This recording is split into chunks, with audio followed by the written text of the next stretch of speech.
YouTube पे एक नए पॉपुलर शख्सियत हैं बिहार में, पटना से खान सर।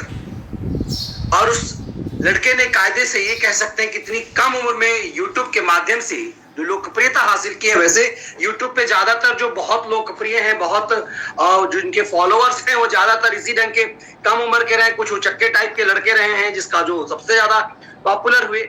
लेकिन ये खान सर के नाम से जो एक चर्चित हुआ है एक लड़का, वो टीचर है और खान सर के नाम से ही उसे लोग जानते हैं। आज के डेट में कह सकते हैं कि सबसे ज्यादा तेजी से जिसके फॉलोअर्स बढ़े, जिसके ज्यादा सब्सक्राइबर बढ़े।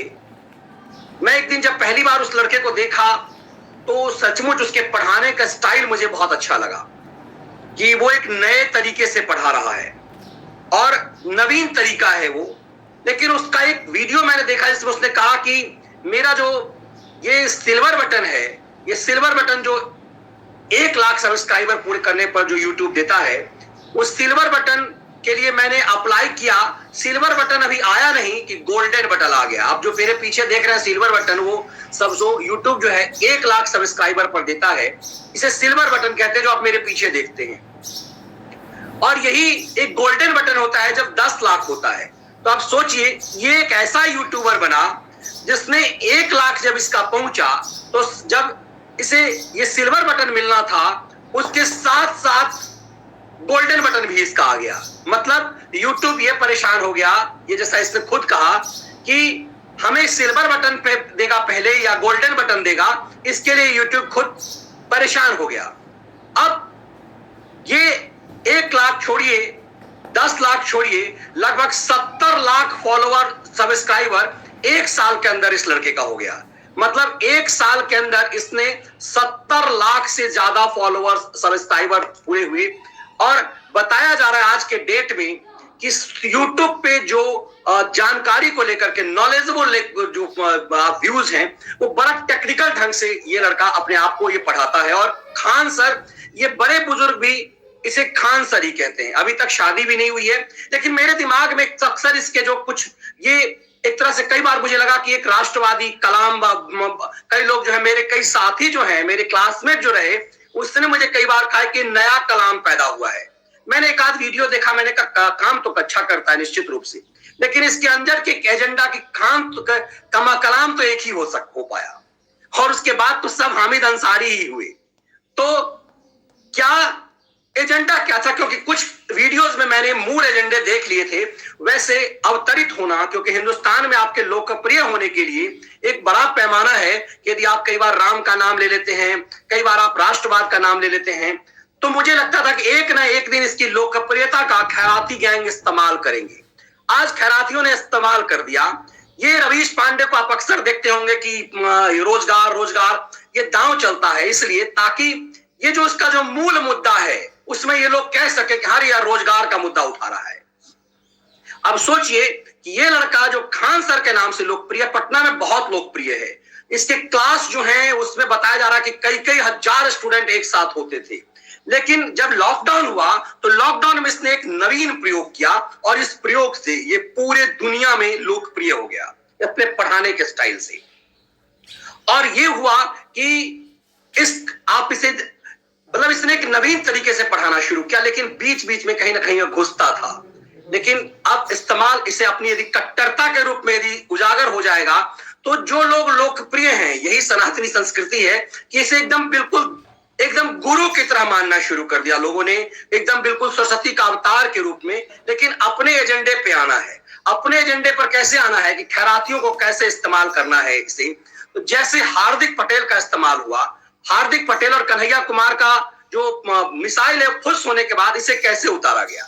कल मोटेरा में जब स्टेडियम बना, उसके बाद इसने तुरंत वीडियो बनाया। आमतौर पर इसके वीडियो थोड़ा लेट बनते क्योंकि बड़ा टेक्निकली वीडियो बनाता है। मोटेरा के स्टेडियम उद्घाटन के तुरंत बाद इसका एक वीडियो सामने आया और मैंने देखा कि बहुत तेजी से वायरल हुआ। और उस वीडियो का जो मूल उद्देश्य है वो ये है कि प्रधानमंत्री आपने ये क्या किया, रोजगार दीजिए। और अभी ये 11 बजे से, मैंने पहले सुबह आने का प्रयास इसलिए किया कि इसने एक मुहिम चलवाया है कि रोजगार दो मोदी, रोजगार दो, ये मुहिम चलवाया है। अब इसको थोड़ा सा समझने की कोशिश करेंगे, फिर देखेंगे कि खैराती पांडे आज न कल देखिएगा कुछ दिनों बाद खैराती पांडे इसे अपने स्टूडियो में बुलाएगा और जैसे कन्हैया कुमार और हार्दिक पटेल का इस्तेमाल किया वैसे ही अब इसका इस्तेमाल किया जाएगा। मतलब ये ऐसा लगता है कि ये खैराती के दांव में फंसा, जैसे जो भी राहुल गांधी के दांव में फंसा हो गया।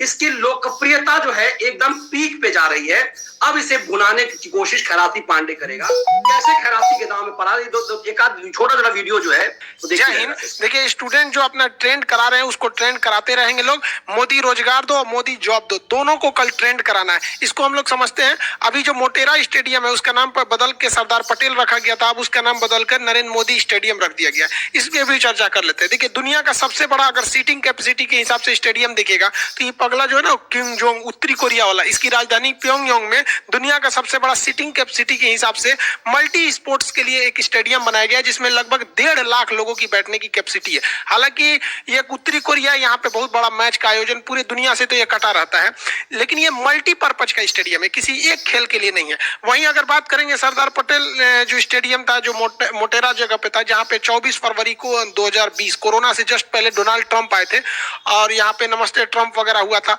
हालांकि मोदी जी भी गए थे अमेरिका में, तो हाउडी मोदी हुआ था। तो इसकी जो कैपेसिटी है वो लगभग 1,10,000 की कैपेसिटी और ये स्पेशली डेडिकेटेड है क्रिकेट के लिए।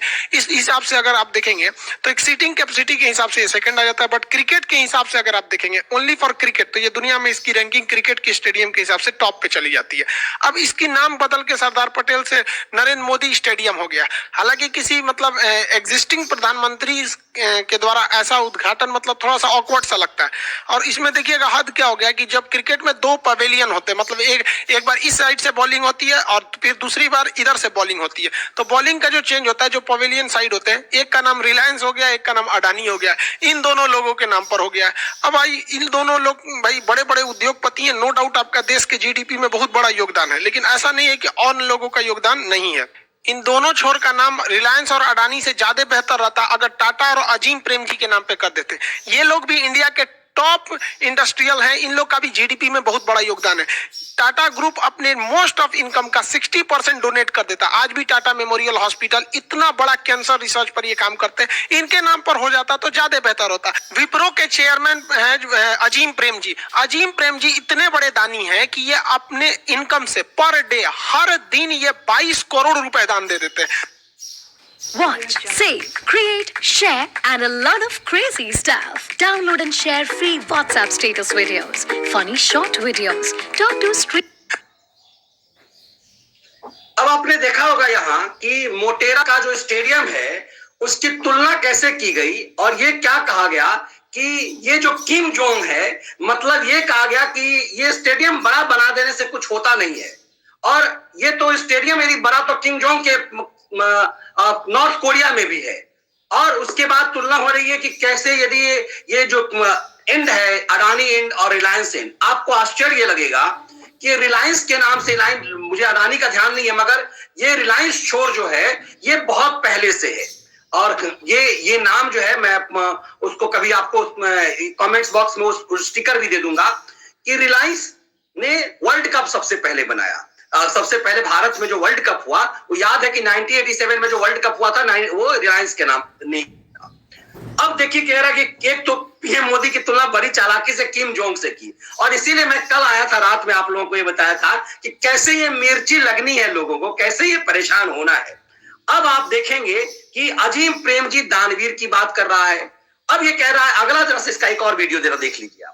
ये लेमचूस है, आपको बुझाया जा रहा है। आप देखिए ट्रेंडिंग पे से बहुत जल्दी पीछे हट गया, किसी ने ट्रेंड करा दिया कि मोदी गर्लफ्रेंड दो। ये सब फालतू ट्रेंड है, इनको ट्रेंड कराया जा रहा है। इसलिए अभी जो ग्रुप है टीचर्स के ग्रुप में जैसे दिल्ली में या हम लोग जितने ग्रुप है हम लोग ने डिसाइड किया है भाई 2-2 ट्रेंड कराना। एक जो ट्रेंड हो रहा है पहले से मोदी रोजगार दो, तो इस पे क्या है कि अगर इसके गड़बड़ भी हो सकता है, इसलिए उसी के साथ साथ मोदी जॉब दो, ये दोनों को कल 25 तारीख है, कल 11 बजे से पहले ही ट्रेंड करा देना है। अभी से आप लोग लग जाइए, ये आपकी लड़ाई है गार्जियन, आप भी कर रहे हैं, गार्जियन लोग से भी कर रहे हैं, हाथ जोड़ के सारे लोगों से कर रहे हैं। आपका सपना है आपका बाल बच्चा पढ़े लिखे आगे जाके जॉब लगे। क्या फायदा होगा यहाँ पे? जो टीचर आवाज उठा रहे हैं वो अपने लिए उठा रहे हैं।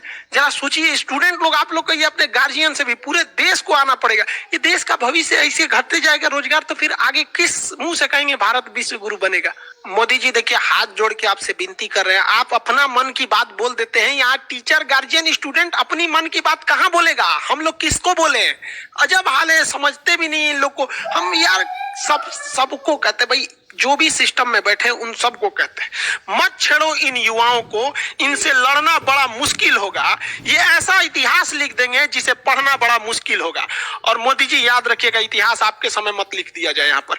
और सबको कहते हैं भाई साहब, आप रोजगार के लिए आवाज उठाइए, क्योंकि इतिहास केवल आवाज उठाने वालों को याद रखा जाता है। जब देश गुलाम था ना, तो बड़े बड़े सिंहासन पे बैठे राजा महाराजा भी अंग्रेजों के तलवे चाटते थे। तलवे चाटने वाले को इतिहास में कोई जगह नहीं मिलता है, जगह उसी को मिलता है जो गलत के खिलाफ आवाज उठाता है। ये रोजगार का इशू है। पढ़ा लिखा आदमी क्यों नहीं जॉब मिल रहा? 4-4 साल में आप वैकेंसी निकाल के फाइनल कीजिएगा यहाँ पर। तो इसलिए इससे बेहतर है सब लोग को कल दोबारा याद दिलाते हैं, 25 तारीख को सुबह से ही आपको ट्रेन कराना है। ये आपकी लड़ाई है, आप इसे आगे बढ़िए। आई होप आप सब लोग, स्टूडेंट, टीचर, गार्जियन, इन सब की समस्याओं को समझ रहे होंगे। आप सब भी कभी ना कभी विद्यार्थी जीवन में रहे होंगे, आपकी भी ये समस्या है। कल जो स्टूडेंट आज जो स्टूडेंट लड़ाई लड़ रहा है अपने हक के लिए, कल अगर ये सिस्टम नहीं सुधरा ना, तो आने वाले वक्त में आपके बच्चों को भी ये लड़ाई लड़ना पड़ेगा। अब आप देखिए, ये सुनने में बहुत अच्छा लगता है आपको, इसीलिए मैंने 2 खंड में सुना। ये वीडियो वैसे बहुत लंबा नहीं है। कल रात में जब मैंने मोटेरा पर लाइव किया, उसके बाद लाइव देखने के बाद मुझे ये वीडियो दिखा। तो इस वीडियो को जब